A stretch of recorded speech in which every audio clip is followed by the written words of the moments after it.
बेगम हजरत महल की बात करेंगे तो बेगम हजरत महल अवध के नवाब वाजिद अली शाह की पत्नी थीं।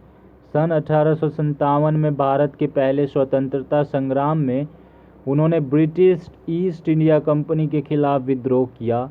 जब ब्रिटिश ईस्ट इंडिया कंपनी के अधिकारियों ने अवध राज्य को हड़प कर उनके पति नवाब वाजिद अली शाह को कोलकाता भेज दिया, तब बेगम हजरत महल ने अवध के बागडोर को अपने हाथ में ले लिया और लखनऊ पर कब्जा कर लिया। उन्होंने अपने नाबालिग पुत्र बिरजिस कादर को गद्दी पर बिठाकर अंग्रेजी सेना का स्वयं मुकाबला किया। हजरत महल में संगठन की अभूतपूर्व क्षमता थी, जिसके कारण अवध प्रांत के जमींदार, किसान और सैनिकों ने उनका साथ दिया और उनके नेतृत्व में आगे बढ़ते रहे। हालांकि उन्होंने जी जान से अंग्रेज़ों के विरुद्ध लड़ाई लड़ी और संघर्ष किया, पर अंततः उन्हें हार का सामना करना पड़ा और भागकर उन्होंने नेपाल में शरण लिया, जहां पर उनकी मृत्यु सन 1879 में हो गई। बायोग्राफी की बात करते हैं तो बेगम हजरत महल का जन्म अवध प्रांत के फैज़ाबाद ज़िले में सन 1820 में हुआ था।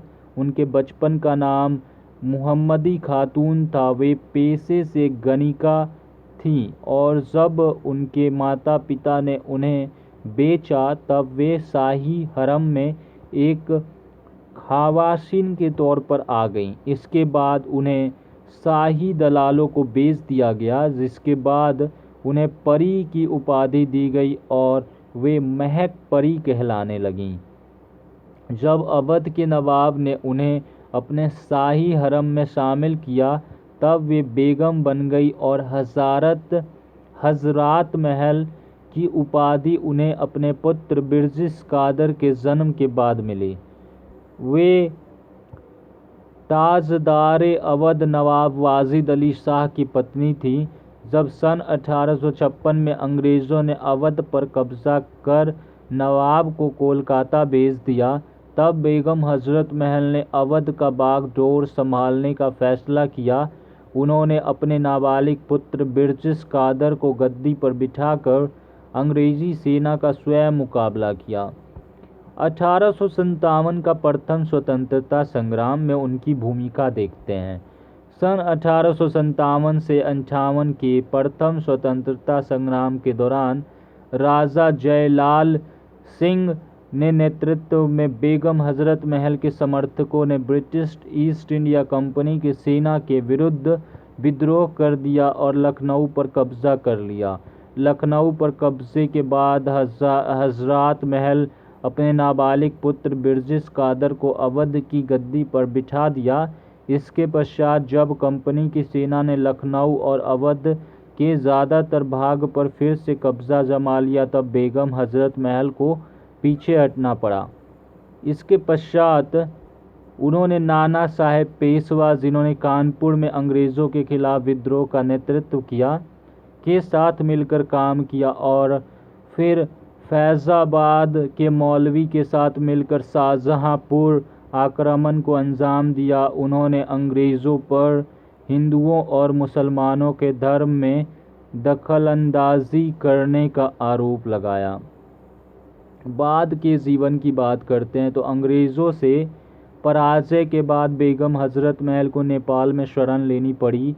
प्रारंभ में तो नेपाल के राणा प्रधानमंत्री जंग बहादुर ने मना कर दिया, पर बाद में उन्हें शरण दे दी गई। इसके बाद उन्होंने अपना संपूर्ण जीवन नेपाल में ही व्यतीत किया, जहां सन 1879 में उनकी मृत्यु हो गई। उन्हें काठमांडू के जामा मस्जिद के मैदान में दफनाया गया।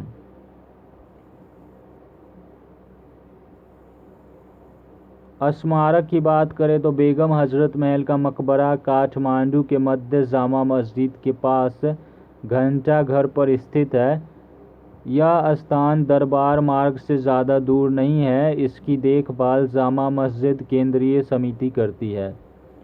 15 अगस्त 1962 को बेगम हजरत महल के सम्मान में लखनऊ स्थित हजरतगंज के ओल्ड विक्टोरिया पार्क का नाम बदलकर बेगम हजरत महल पार्क कर दिया गया। नाम बदलने के साथ साथ यहाँ एक संगमरमर का स्मारक भी बनाया गया। बेगम हजरत महल पार्क में रामलीला, दशहरा और लखनऊ महोत्सव जैसे समारोहों का आयोजन होता है। 10 मई 1984 को भारत सरकार ने उनके सम्मान में एक डाक टिकट जारी किया।